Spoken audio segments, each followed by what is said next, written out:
want to take the economy hostage. I get it, unless I agree to their economic plans. All of you at home should know what those plans are. Instead of making the wealthy pay their fair share, some Republicans want Medicare and Social Security to sunset. I'm not saying it's a majority. Let me give you, anybody who doubts it, contact my office. I'll give you a copy. I'll give you a copy of the proposal. That means Congress doesn't vote. Well, I'm glad to see you. No, I tell you, I enjoy conversion. You know, it means if Congress doesn't keep the programs the way they are, they'd go away. Other Republicans say, I'm not saying it's a majority of you. I don't even think it's even a significant, but it's being proposed by individuals. I'm not politely not naming them, but it's being proposed by some of you. Look, folks, the idea is that we're not going to be moved into being threatened to default on the debt if we don't respond.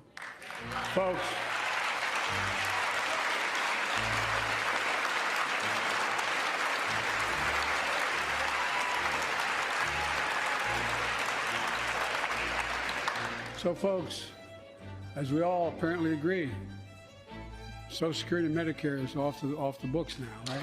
They're not to be funded. All right.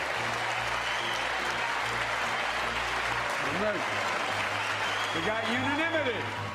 And when I say the media liked this moment, they loved it.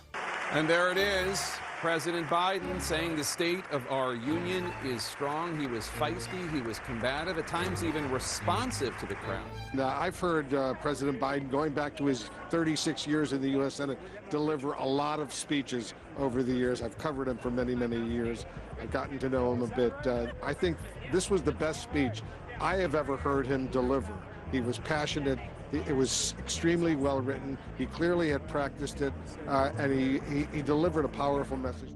The president was heckled quite often and quite rudely. It was a brilliant moment that it like took something that had been prepared by the speechwriters and he made it his own and he made it magic. It was really quite a piece of political showmanship. And from Biden himself, we've seen a hard-edged Biden at times talking about MAGA Republicans and dangerous extremists. That language was gone from this speech. He did poke the Republicans. He made some the stuff he said about Social Security was over the top. There's nobody seriously talking about sunsetting Social Security in the Republican Party. But he did it with a smile. It was a jovial Joe Biden, and he provoked that behavior from the Republicans, clearly making Kevin McCarthy uncomfortable. This speech was long in word count, but it was delivered with a lot of energy and a lot of pace and a combativeness and sort of liveliness that I'm not sure that I've ever seen in this particular type of presidential address. Like, he was kind of cutting but jocular at the same time, and then sort of joking about us all getting consensus. It also showed, and this was, I think, true of the first two-thirds of the speech, the agenda on domestic policy that he has proposed and passed and is proposing now is broadly popular stuff. And that free pass extended to the so-called fact checkers. Of course, when it was Trump, it was all lie, lie, lie. But when it comes to Biden, have a look at this. Half true. Needs context. This is partially accurate depending on how it's counted. And even when it is a steaming, pants on fire lie? I should have known this, but I didn't until 2 years ago.